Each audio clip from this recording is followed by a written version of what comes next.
NDTV की इस मुहिम के जरिए लोगों की परेशानियां बयां करने वाले हैं। तो चलिए शुरुआत करते हैं और अब बात कर लेते हैं दिल्ली एनसीआर की, जहां लाखों होम बायर्स के साथ बिल्डर्स ने धोखा किया। खास तौर पर नोएडा और गाजियाबाद में होम बायर्स के साथ धोखा हुआ है। सुप्रीम कोर्ट ने अब एक एसआईटी का गठन कर पूरे मामले की जांच करने को कहा है, लेकिन होम बायर्स इससे राहत नहीं मान रहे, बल्कि उनको डर है कि इस मामला इससे और लंबा खिंचेगा। देखिए, रेरा से केस जीतने के बावजूद 4 साल से फ्लैट क्यों नहीं मिल रहा है होम बायर्स को।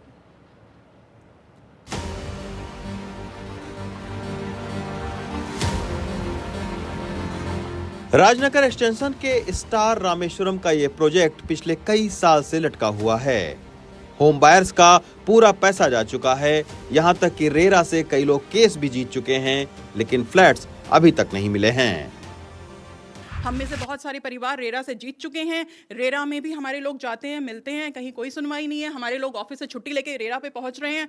चेयरपर्सन से मिले थे लास्ट मंथ, हमारा पूरा एक ग्रुप गया था, हमारे नागरिकों का, हमारे निवासियों का, लेकिन वहाँ पे सिर्फ हमें आश्वासन दिया जाता है कि हम बिल्डर को एक निहित तिथि दे रहे हैं जब आपको कार्रवाई की सूचना मिलेगी। मुझे नहीं लगता हमारे पास कोई कार्रवाई अभी तक हुई। मैंने रेरा में कंप्लेंट डाली, ऑनरेबल रेरा ने मेरे फेवर में केस भी कर दिया और बोला बिल्डर को कि आप इनके पैसे रिटर्न करिए, सारे पैसे। लेकिन उसके बाद से बिल्डर ने आज तक मुझे कांटेक्ट नहीं किया। मैंने कई बार कांटेक्ट करने की कोशिश की, उनको मेल भी किया, कोई भी उनसे कांटेक्ट नहीं हो पाया। मैंने 2016 में बुक किया, 2018 में मेरे को मिलना था पोजीशन इसका, और मैंने 36 लाख रुपए पेड कर रखा है इसका फ्लैट का पूरा, और 90% मेरा जा चुका है। 40 लाख का फ्लैट है, 36 लाख रुपए से ऊपर जा चुका है। और मैं क्या कर रहा हूँ, रेंट पे भी रह रहा हूँ और ईएमआई भी भर रहा हूँ रेंट की। निशा गुप्ता उम्र 70 साल है। अधूरे पड़े फ्लैट्स के सामने ही वो किराए पर रहती हैं। अधूरे पड़े प्रोजेक्ट के सामने बिल्डर ने होम बायर्स को किराए पर फ्लैट मुहैया कराए थे, लेकिन बीते 3 साल से बिल्डर ने ना किराया दिया है और ना ही फ्लैट। कई लोगों की मौत फ्लैट का इंतजार करते करते हो गई है। सुबह आप अपने कमरे से देखते होंगे कि ये बिल्डिंग हमारी कब बनेगी। मतलब आपके जीते जी बन जाएगा कि नहीं? मुझे तो उम्मीद नहीं लगती। नहीं उम्मीद लग रही है। सपने दिखाना बहुत आसान है, उसको पूरा करना बहुत मुश्किल है। ये बिल्डर लोग होते ही ऐसे नालायक हैं। तो आपने पूरी जमा पूंजी इसमें लगा दी फ्लैट? मैंने 60% दिया है। 60%? जी हाँ। फिर भी आपने 15 लाख 16 लाख दिया, वो तो अलग रहा।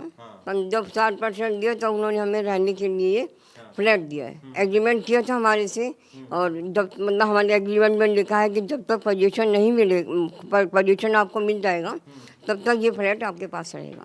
अच्छा, तो उसका किराया दे रही हैं आप? नहीं, हम नहीं देते हैं। अच्छा। अब जिसका फ्लैट है उसका भी बिल्डर से एग्रीमेंट था, तो बिल्डर उनको देता था। पता नहीं देता है बिल्डर या नहीं देता, मुझे नहीं मालूम।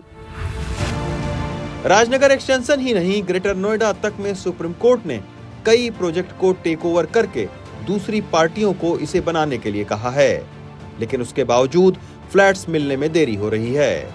एलिगेंट विले नाम की सोसाइटी का काम 2010 में शुरू हुआ था, लेकिन अभी तक 550 लोगों को फ्लैट ही नहीं मिला, जबकि बिल्डर के खिलाफ आरसी तक कट चुकी है।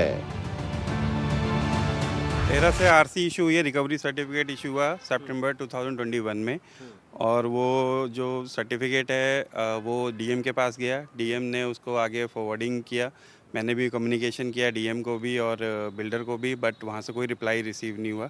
और टिल डेट आज तक जो है 3 मैं रिमाइंडर्स जो है रजिस्टर पोस्ट के थ्रू भेज चुका हूँ, बट अभी तक कुछ भी जो है रिप्लाई नहीं मिला है कि कब तक पोजेसन मिलेगा, कब तक कंप्लीशन होगा, कब तक ओसीसीसी ये लोग देंगे और जो पेंडेंसी है वो कब क्लियर होगी। यहाँ पर कुछ नहीं है। अगर ये ई टावर है और इसमें जो कुछ फ्लैट्स हैं जो मैं देख रहा हूँ मेरे आसपास भी हैं, हार्डली अगर वो 10-15 दिन देगा ना, मैक्सिमम 1 महीने में पूरा बन के रेडी हो जाएंगे, लेकिन पता नहीं क्यों डिलीवरी नहीं कर रहे हैं। अब हालांकि कहने को तो आपका रेरा बना हुआ है, एनसीएलटी बना हुआ है, सारी चीज़ें बनी हुई है, लेकिन देखिए ना अभी जैसे भाई ने बोला क्या हुआ इनका, मतलब चल रहा है, केस आ जाता है, वर्डिक्ट आ जाता है, फिर भी बिल्डरों से मतलब कुछ नहीं करते वो लोग। एक अनुमान के मुताबिक अकेले ग्रेटर नोएडा में ही 50,000 से ज्यादा फ्लैट्स लोगों के फंसे हुए हैं। नोएडा अथॉरिटी पर तो अकेले 8 बिल्डरों का 1,000 करोड़ से ज्यादा का बकाया है। लेकिन भ्रष्ट अधिकारी और बिल्डर्स की साठगांठ में लाखों होम बायर्स बुरी तरह फंस गए हैं। ग्रेटर नोएडा से सचिन गुप्ता के साथ रवीश रंजन शुक्ला, एनडीटीवी इंडिया।